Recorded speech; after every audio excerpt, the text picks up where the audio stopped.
Hello friends, నేను Ramya. Welcome to VR home chef and explorer. Stuffed capsicum బజ్జీని ఎలా తయారు చేసుకోవాలో చూపించబోతున్నానండి. ఈ మధ్య ఎక్కువ మంది ఈ స్టఫ్డ్ క్యాప్సికమ్ బజ్జీని ఎక్కువగా ఇష్టపడుతున్నారని విన్నాను. సో మనం కూడా ఇంట్లో ఎలా చేయాలో నేర్చుకుందాం. స్ట్రీట్ స్టైల్లో వాళ్ళు ఏమేమి టాపింగ్స్ వేస్తారో కూడా క్లియర్గా మీకు చూపిస్తాను. చూస్తున్నారు కదా, ఇలా ఒక 10 వరకు చిన్న క్యాప్సికమ్స్ తీసుకోవాలండి. ఇవన్నీ ఒకటికి 2 సార్లు బాగా కడుక్కొని, చిన్న క్యాప్సికమ్ అయితేనే చాలా సింపుల్గా ఈజీగా చేసుకోవచ్చు. నేను చూపిస్తున్నట్టుగా పైనున్న ఈ మోటికను తీసేసుకుని దీంట్లో ఉన్న గింజలన్నీ తీసేయండి. స్ట్రీట్ సైడ్లో అయితే వాళ్ళైతే గింజలు తీరు, మోటికి కూడా తీరండి. నాకైతే గింజలతో నచ్చలేదు, అందుకని చెప్పి నేనైతే ఇలా ట్రై చేశాను. చక్కగా ఇవన్నీ శుభ్రంగా తీసేసుకొని మొత్తం అన్నీ ఒక పక్కన పెట్టుకోండి. దీంట్లోకి స్టఫింగ్ చేసుకుని అప్పుడు బజ్జీ వేసుకుందాం. చూసారు కదా, నేను మొత్తం అన్నీ ఇలా తీసేసుకొని రెడీ చేసుకున్నాను. ఈసారి దీంట్లోకి ఏం స్టఫింగ్ చేసుకుందాం అనేది చూద్దాం. ఇలా ఒక మిక్సింగ్ బౌల్ తీసుకొని ఒక 3 పెద్ద బంగాళదుంపల్ని ఆల్రెడీ ఉడికించి పెట్టుకున్నానండి. దీంట్లో ఏ సాల్ట్ యాడ్ చేయలేదు, జస్ట్ అలా ఉడికించుకున్నాను. తొక్క తీసుకొని దీన్ని వీలైనంత వరకు మెత్తగా మ్యాష్ చేసేసుకోండి. మ్యాషర్తో కన్నా చేత్తో చేసుకోండి, చాలా బాగుంటుంది. ఈసారి స్టఫింగ్కి సరిపడే అంత సాల్ట్, కొంచెం పసుపు, 1 స్పూన్ వరకు కారం, కొంచెం ధనియాల గుండ, కొంచెం ఆమ్చూర్ పౌడర్, కొంచెం చాట్ మసాలా కూడా వేసుకోవాలి. మీ దగ్గర ఇవి లేనట్టయితే స్కిప్ చేయండి, ఉంటే మాత్రం తప్పకుండా వేసుకోండి. ఇలా మొత్తం వేసుకున్న తర్వాత దీంట్లో కొంచెం కస్తూరి మేతి, సన్నగా కట్ చేసుకున్న పచ్చిమిరపకాయలు, కొత్తిమీరని కూడా వేసుకోండి. చాలా టేస్టీగా ఉంటాయండి ఇవి మాత్రం తినేటప్పుడు.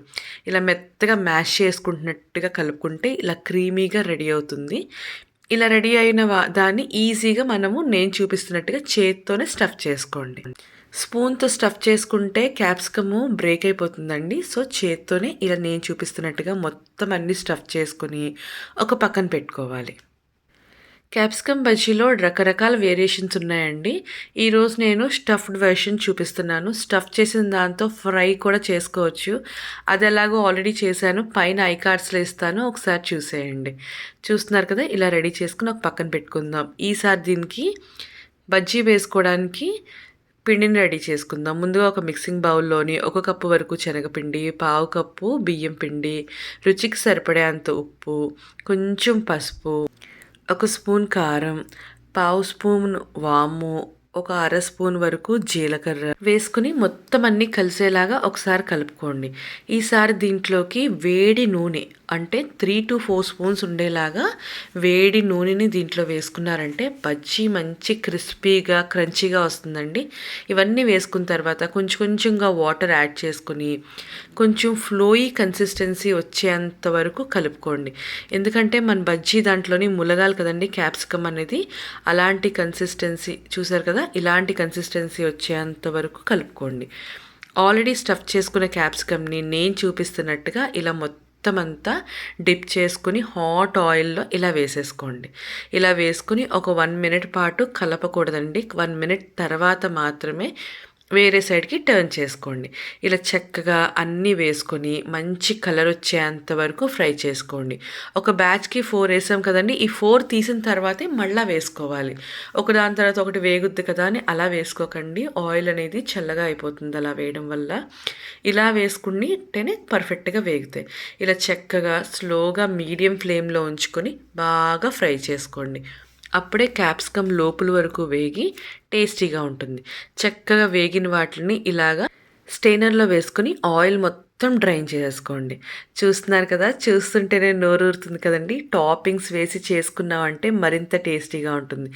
ఈసారి సేమ్ ఆయిల్లోనే ఇలాగా స్టెయినర్ని పెట్టుకొని వేరుశనగ పలుకుల్ని క్రిస్పీగా అయ్యేంత వరకు ఫ్రై చేసుకోవాలండి.